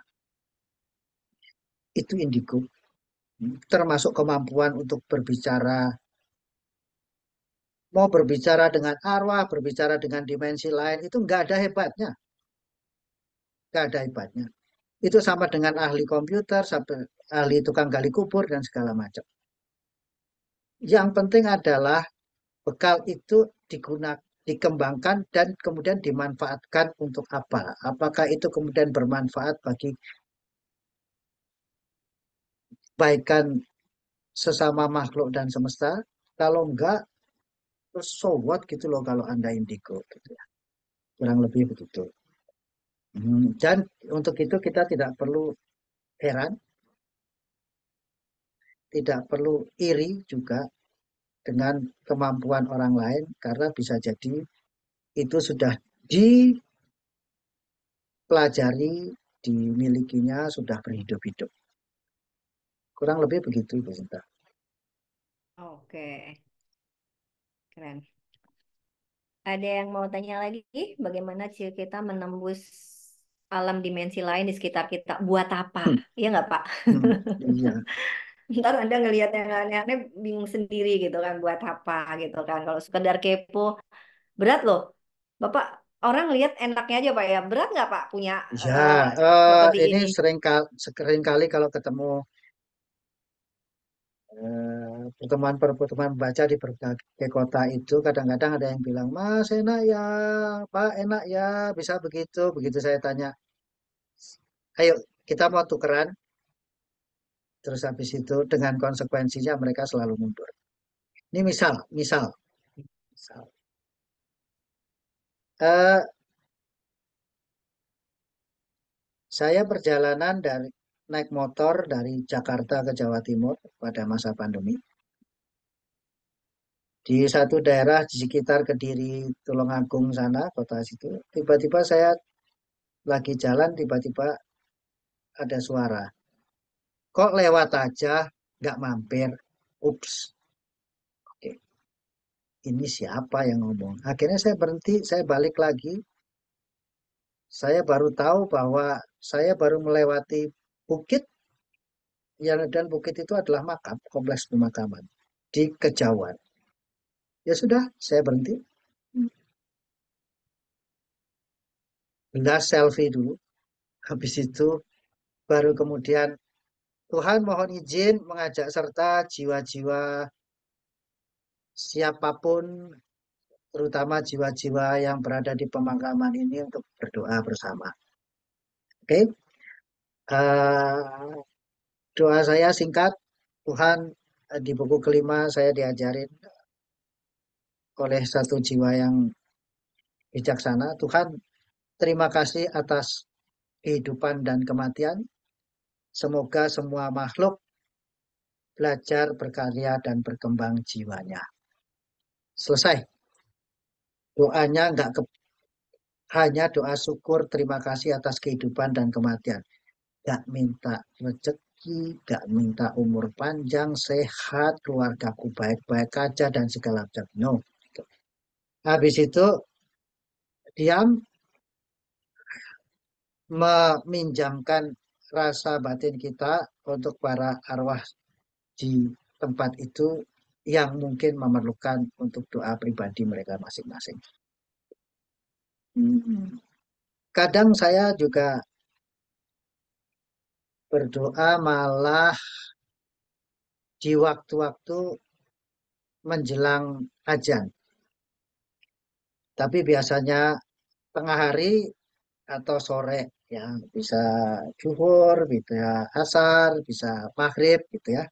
Biasanya kalau saya ziarah kubur atau diajak ziarah kubur ke situ. Yang saya lakukan adalah saya nggak ngomong apa-apa. Hanya Tuhan mohon izin mengajak serta jiwa menghadapmu, mengajak serta jiwa-jiwa siapapun, terutama jiwa-jiwa yang di makam ini untuk berdoa bersama dengan cara apa? Mendengarkan kusuk suara alunan ajan dari masjid-masjid di sekitar situ. Bukan hanya dari satu masjid, tapi dari masjid yang terdekat sampai masjid yang terjauh. Nah, atau masjid yang udah mulai ajan duluan sampai yang terakhir. Dan itu bisa jadi bisa bisa 10 menit atau segala macam. Hanya itu. Saya tidak mengatakan apa-apa, hanya mengajak mereka mendengarkan alunan azan dengan kusuk. Eh, Ya itu salah satunya. Gak usah Mungkin ditiru, ada gak usah pertanyaan diminta. lagi, Pak. Perjalanan Ya, jiwa itu apa sama dengan proses tumbuh kembang jiwa menjadi dewasa? perjalanan jiwa, dia jalan tuh Ya, apa sama dengan proses tumbuh kembang jiwa ini bisa bertumbuh kembang nggak kayak kita jadi dari ke bayi jadi tua kayak gitu tuh jiwanya ada seperti itu juga nggak Pak? ya, Bara. kurang lebih begitu. Tapi tolong jangan dibayangkan itu hanya melalui sekali hidup atau sekali tubuh ini. Nah, eh semoga ya, semoga jiwa kita semakin lama, semakin dewasa, semakin sempurna dalam tanda kutip ya. Eh, dan itu tidak bisa diraih hanya dalam sekali hidup. Pasti perlu berhidup-hidup.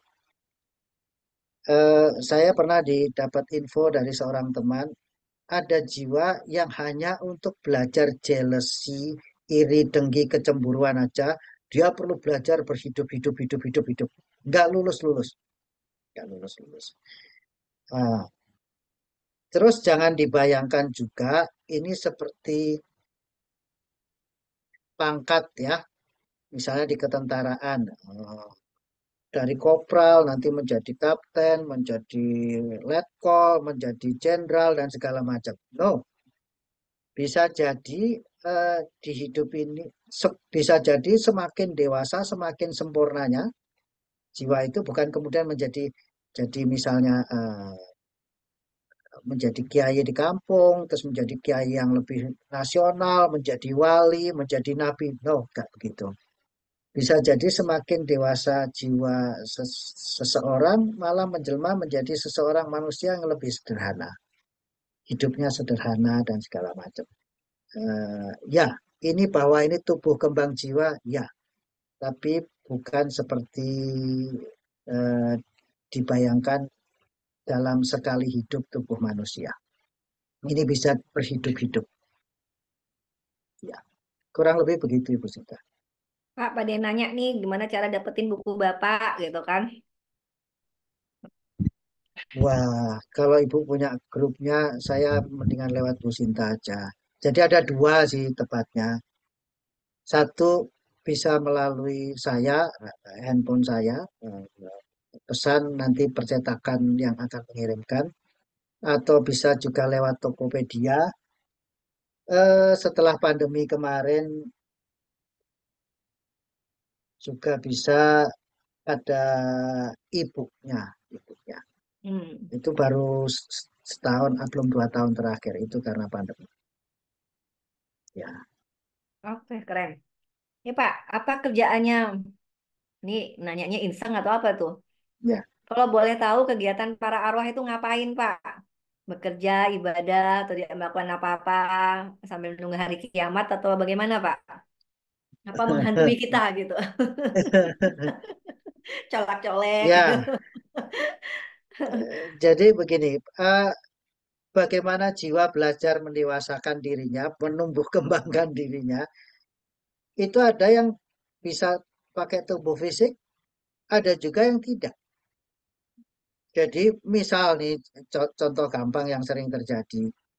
Misalnya ada anak bayi meninggal atau bahkan meninggal dalam kandungan gitu ya.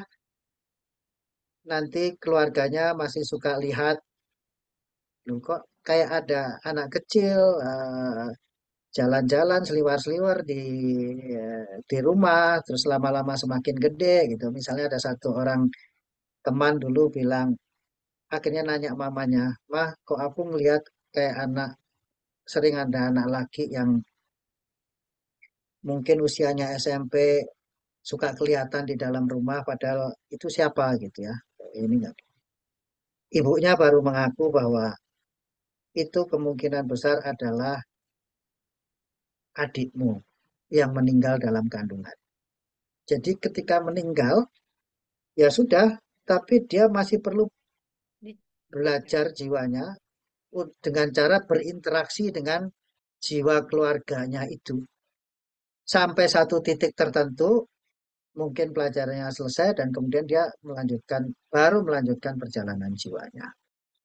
Eh, itu yang bagus ya, dalam tanda kutip yang bagus ya, yang sadar untuk belajar jiwanya.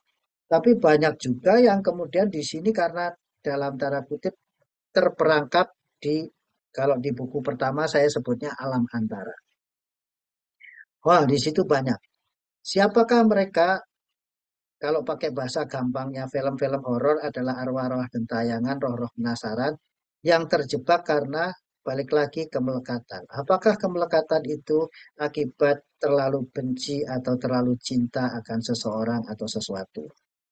Nah, kalau sudah begitu, kadang ya memang perlu dibantu. Mereka kadang-kadang memberikan tanda-tanda, please help, tolong bantu kami untuk melepaskan diri terperangkap di alam antara ini, gitu ya.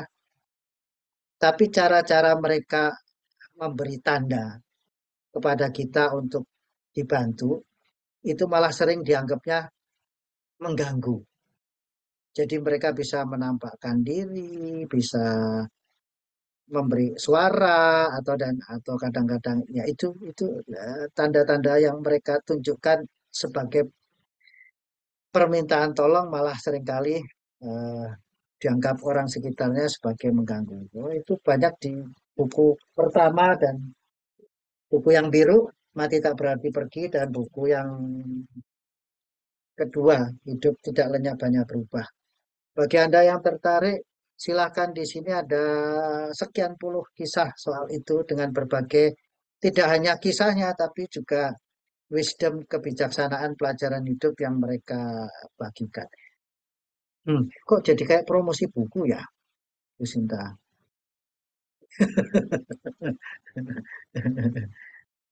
Ya, Apa namanya? Jadi memang kita banyak belajar dari situ karena ini kan dunia yang kita tidak tahu gitu ya sahabat. Tapi ini saya punya nih ya, saya punya di kita di tim holistik itu ada sahabat-sahabat yang sudah sampai di kepekaan itu gitu loh. Artinya ya, dan itu dan itu konsisten gitu loh Pak. Di situ makanya saya nodop gitu loh soal ini. Misalkan si A ada si A, si B, si C nih ya. Ini tim kami gitu kan. Itu ngelihat fenomena yang sama gitu kan. Padahal mereka berjauhan, nggak janjian gitu loh. Nggak janjian gitu kan. Ini cerita gitu kan. Misalkan dulu kami pernah mau membeli rumah villa holistik itu di Bogor ceritanya gitu kan. Kita mau beli yang saya pernah tanya ke Bapak juga kan. Itu kita mau beli villa di Bogor gitu kan.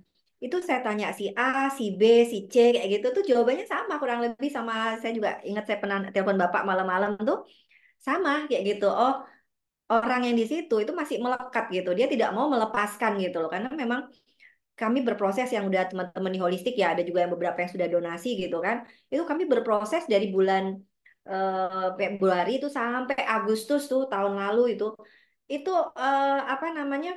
Kami udah apa villa itu sudah di kredit pacet lah di sebuah koperasi gitu kan.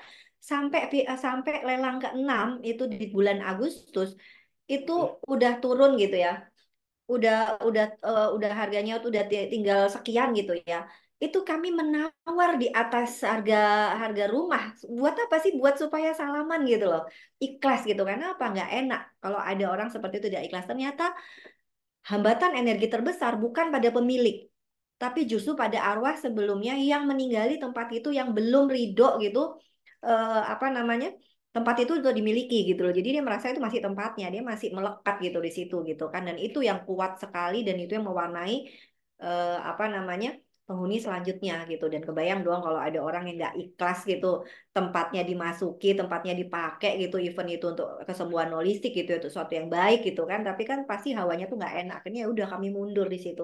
Itu Pak, waktu itu saya pernah "Ya udah ini udah nggak masuk akal. Kita bayar, kita tawar di atas harga lelang gitu. Kalau lelang kan dia nggak dapat apa-apa. Itu dia nggak mau. Itu dan itu si A, si B, si C termasuk Pak Heri Ratno, Pak Heri ini juga saya tanyain waktu itu jawabannya sama sahabat. Itu. Jadi di situ sahabat-sahabat kami itu memahamkan gitu ya bahwa kita hari ini pesan-pesannya nih ya Pak ya kalau apa kalau saya salah tolong dibenarkan gitu kan Pak dengan Bapak. Kita hari ini dikasih tubuh manusia ini luar biasa sahabat. Kita hari ini bisa bisa hidup dengan tubuh seperti ini. Itu adalah berkah karunia yang sangat besar. Jangan disia-siakan. gitu. Karena banyak orang di luar sana yang arwah ini masih belum bisa balik tadi, masih di alam antara kayak gitu, belum bisa balik seperti itu berada di dalam kegelapan gitu. Ada masa-masa saya sampai pada kesadaran itu ya, terutama orang-orang terdekat gitu. Ketika meninggal gitu tuh saya melihat mereka gelap, mereka ketakutan, mereka tanpa cahaya seperti itu gitu loh sahabat, yang ya mungkin itu yang kita pahami sebagai katanya siksa kubur gitu kan. Alam kegelapan itu ya sebenarnya itu adalah mereka memasuki alam-alam kegelapan yang mereka tidak tahu harus berbuat apa di situ gitu loh. Itu gitu loh sahabat. Jadi hari ini kita masih dikasih waktu, sahabat. Yuk, kita beberes ke dalam diri. Kita beberes ke dalam diri. Jiwa itu sebenarnya dari Tuhan.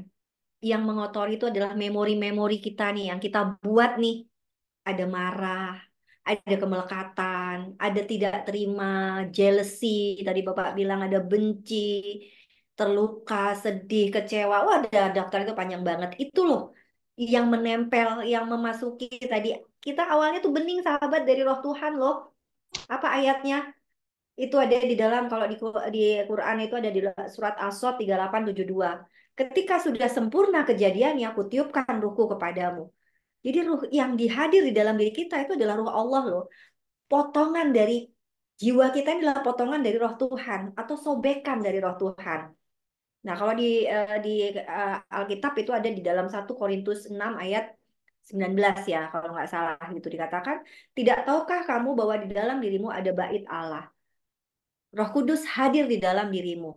Jadi sebenarnya kita ini isinya tuh awal tuh roh Tuhan saya sahabat. Tapi kita membawa nih kemudian data-data memori itu yang di jiwa itu yang kotor tadi, yang jiwa yang tadi harusnya bersih, perwujudan dari Tuhan. Itu dikotorin tuh sama marah, sedih, kecewa, benci, cemburu. Itu loh yang membuat kita jiwa kita tuh menjadi kotor sehingga tidak bisa pulang sempurna. Innalillahi wa inna ilaihi rojiun. Seperti itu. Maaf ya kalau tidak bisa menjawab semua pertanyaan gitu kan. Apa namanya? Kita bisa diskusi lagi di itu ada dikirimkan oleh admin. Di situ ada WA grup kesembuhan holistik. Bagi siapa yang belum bergabung silahkan. Ini yang mau lihat channel YouTube saya juga ada, di situ Instagram yang suka main Instagram silakan semua ada. Kalau Anda mau kita bertumbuh terus, dapat info-info terus, kita setiap minggu kita nge-zoom seperti ini, baik itu kadang-kadang tentang pesan cinta maupun tentang tema-tema lain yang menarik gitu kan. Kenapa saya memilih tema ini ya? Entah minggu-minggu ini banyak pasien seperti itu gitu loh Pak, datang dengan kebingungan jiwa. Saya mau kemana sih Bu? Itu daripada muter-muter, diamlah, heninglah, nggak usah nanya ke siapa-siapa sahabat, nggak usah nanya ke psikolog walaupun saya psikolog. Seperti itu udah ngabisin duit atau ikut-ikut program yang ngabisin duit banyak-banyak hanya untuk menanyakan tentang diri kita. Tanya sama yang menciptakan gitu ya. Tanya sama yang menciptakan kita siapa Tuhan. Tuhannya ada di mana? Hadir di dalam diri kita. Kapan kita mampu mencapainya? Saat kita mampu hening. Apa yang diheningkan? Pikiran-pikiran kita yang selalu sibuk seperti itu. That's why kita harus belajar meditasi, hening apapun lah bahasanya. Seringkali kan orang energi ya, alergi gitu dengan kata meditasi gitu kan. Padahal tidak. Meditasi itu sebenarnya adalah kondisi hening kita mampu mencapai kesadaran Tuhan di dalam diri kita. Dan itulah energi terbesar yang bisa menyembuhkan penyakit-penyakit kita sekaligus. Membersihkan mental kita, membersihkan jiwa kita juga. Mungkin itu apa sedikit penutup dari saya. Silakan Pak Her, pesan-pesan buat kita semua nih. Dengan pengalaman Bapak selama ini, bersentuhan dengan arwah, apa bekal kita untuk ke depannya?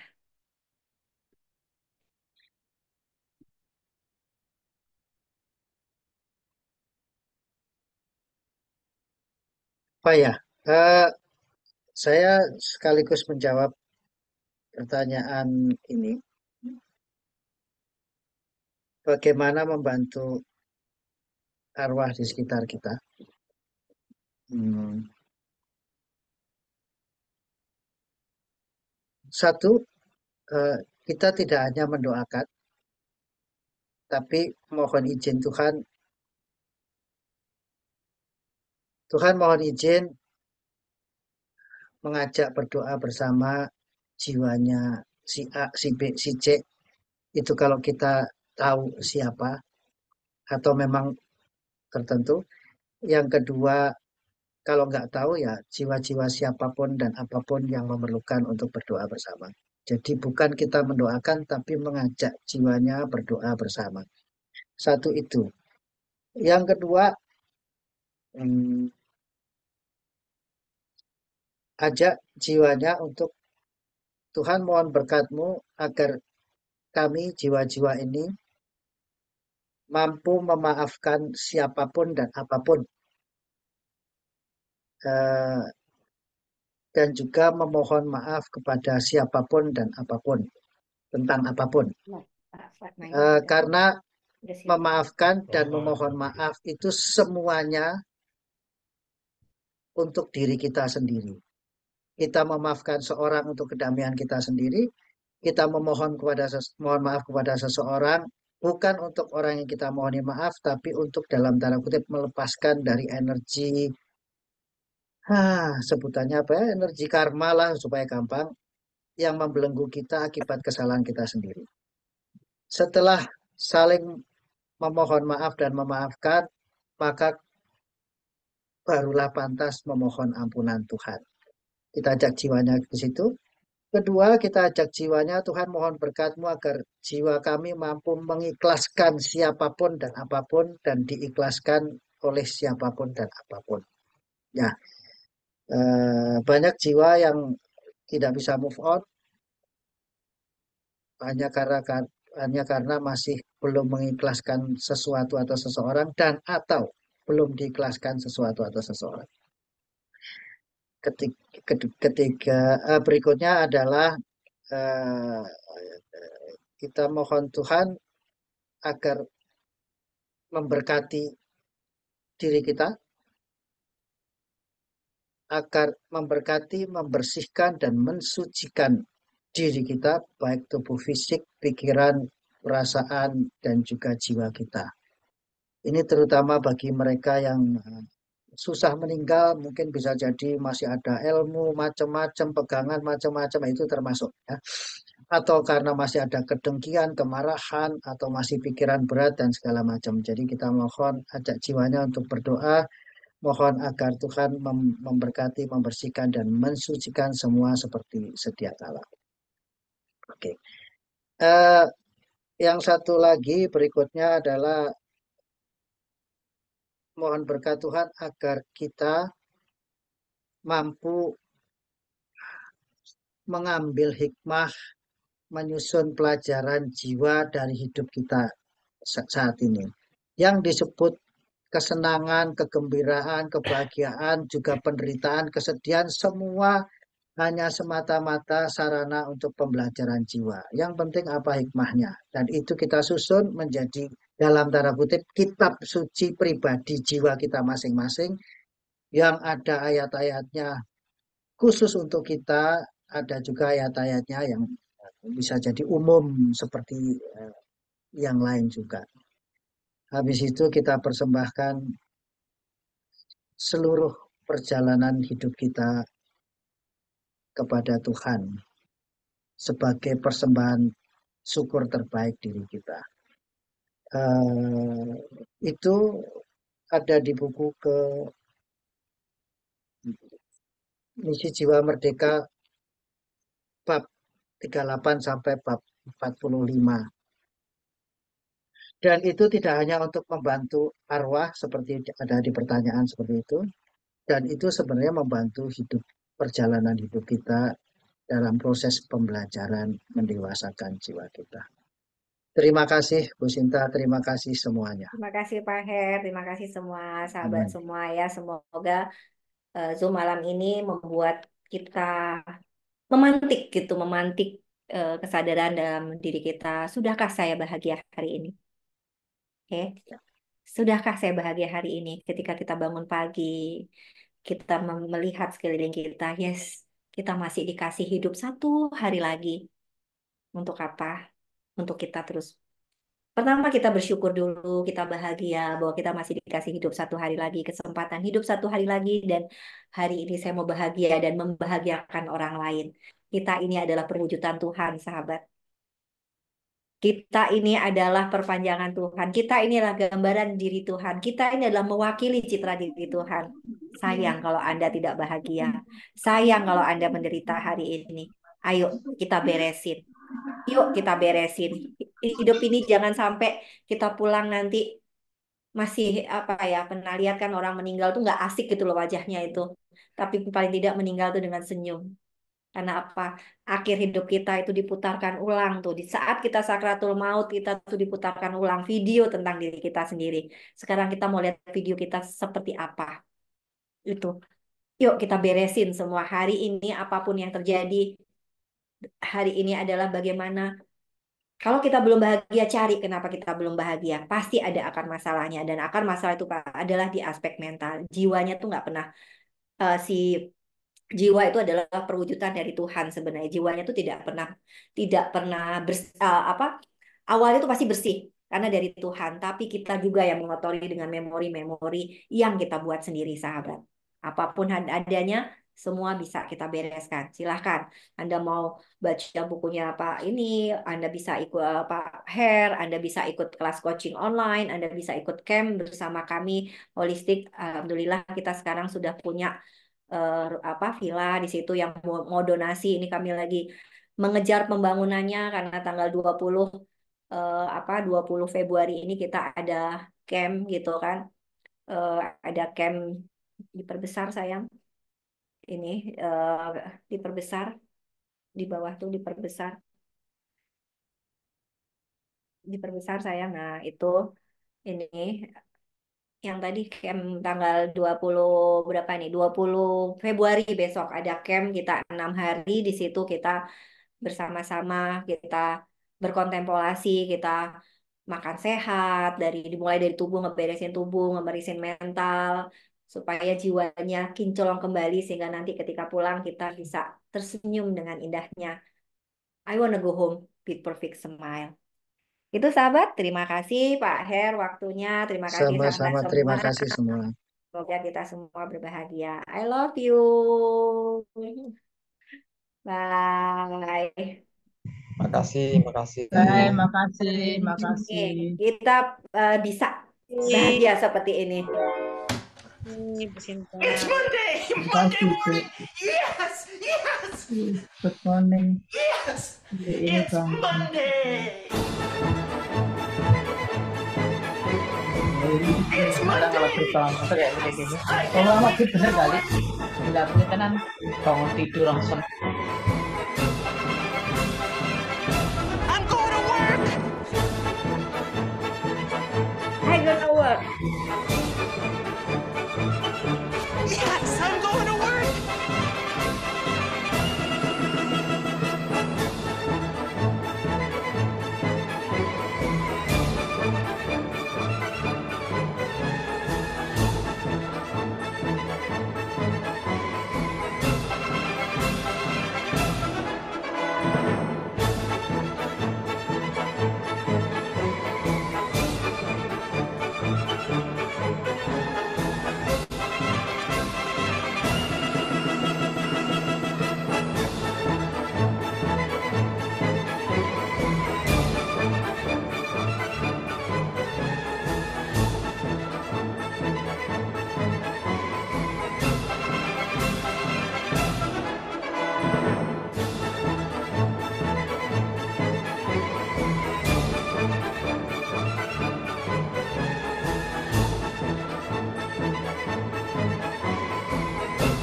My office! I'm at my office!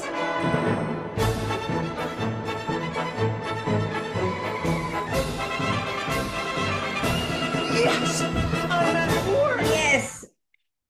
Nah, seperti itu kita setiap hari baru keren gitu. I love Monday. I love my day.